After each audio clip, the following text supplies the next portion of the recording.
Hey guys, I'm back today with another art journal page. Today I'm going to be working in my Ranger 8x8 black art journal. It's been a minute since I worked in this journal, and I love this journal. I love starting with a black background and trying different products on it to see what's gonna show and what's not. So I'm gonna use my Dina Wakley Media gloss spray in, is that lemon and lime?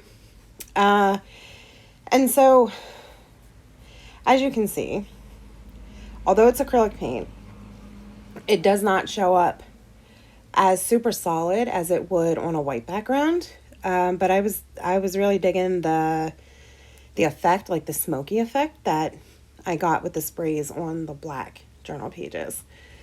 So I just sprayed the lime kind of in an X pattern on the pages and dried that up, and then I'm going to splatter the lemon and some of the lime. And it seemed like the splatters showed up better on the black background as opposed to the sprays. Maybe it was the thickness of it. I don't know. So I'm going to do another collaging, and I'm going to use my Blick purple glue stick and this clown girl image that I had from a magazine. And I'm doing a lot better with not tearing my images. My magazine cutouts. I am always a sucker for tearing magazine pages. Maybe I go too fast. I don't know. So I'm just going to line the back of that with the glue stick and put her down on the page and then smooth her out. And make sure she's on there nice and good. And then I really love the bright, bold colors of her.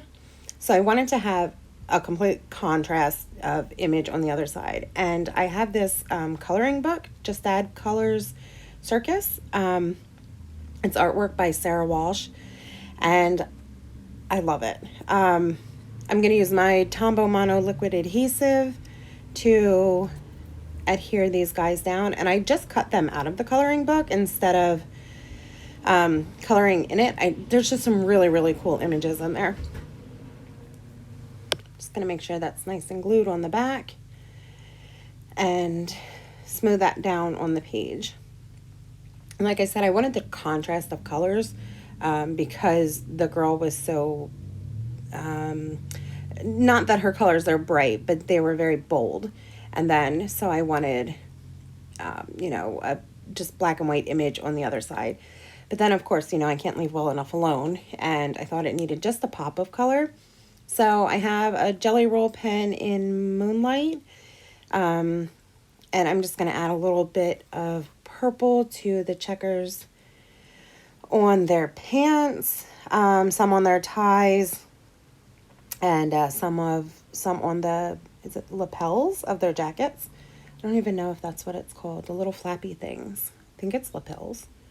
I'm probably totally wrong. It's probably not even lapels. You can tell I don't wear suit jackets often, huh?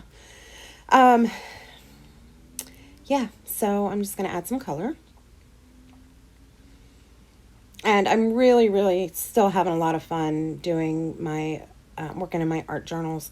And it's been a minute since I posted a video, but I got a wild hair up my butt and decided I was going to paint my garage.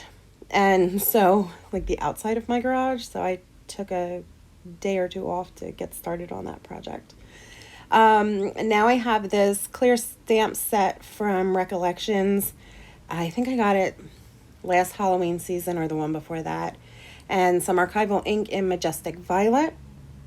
And I'm going to take 2 of these images and I'm going to stamp them with the Majestic Violet to get a base color, to get it super saturated. And I have to do it a couple times because, for one, it's a new stamp set that I didn't use before.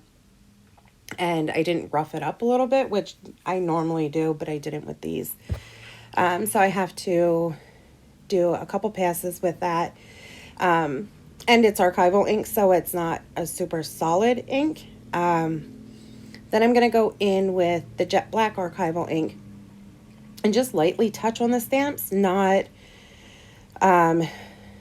not smushing the hell out of it like I was with the purple, just because I want to give the images a little bit of a shadowed look, a little variance in color and depth.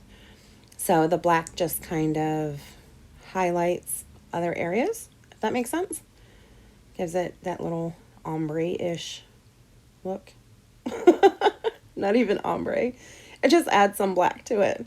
So it's not that just purple. Gives it a little different of a look. And then I'm going to fussy cut.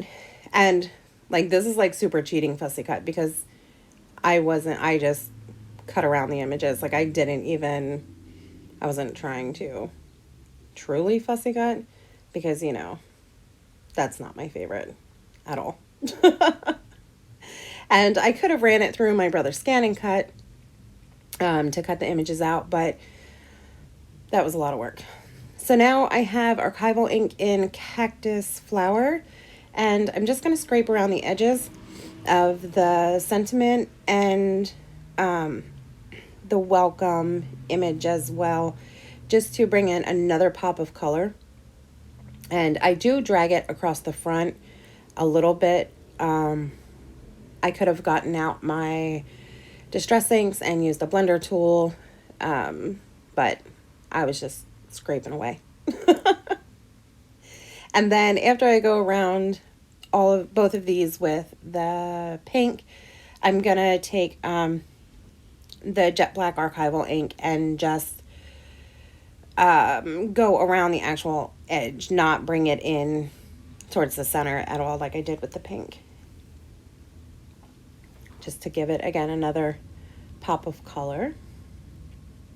And then I added some foam adhesive to the back of both of them, and I couldn't figure out where to place this. I kind of wanted like the guys to be saying the clown made me do it, so I was kind of fussing around with where to put that. Now I have Dina Wakley Media acrylic paint in magenta, and I think I'll never remember this, but I think it's a Dilutions stencil. And I'm just going to use my cheapy makeup sponge and add some stenciling around the background, just because I felt like it needed a little bit more. And I think I really like this color combo, the pink, the yellow, and the purple. I feel like the green was lost a little bit once I put the images down, but that's all right. I still like the way it came out. So yeah, I'm just going to add some stenciling, and I don't have a lot of paint on my makeup sponge, because I wanted it to be like a faded look. I didn't want a super solid stenciled shape, if that makes sense. I kind of wanted it fadey looking. Is that even a word? Fadey? We're going to make it a word. And then once I'm done with the stenciling, I'm going to go in with my Jelly Roll pen, just white, and I'm going to outline the girl and the guys. And then I think that's it. I think that's all I do on this page. It is. So, all right, guys, I am playing catch up with some videos, some scheduling of some live streams that I have going on.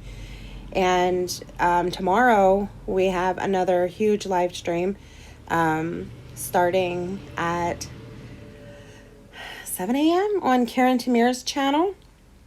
I can leave a link below in the description box to the start of that live stream. So that's going to be tons and tons of fun. So that's it. And I will catch you guys in the next one. Thanks so much for watching. Bye.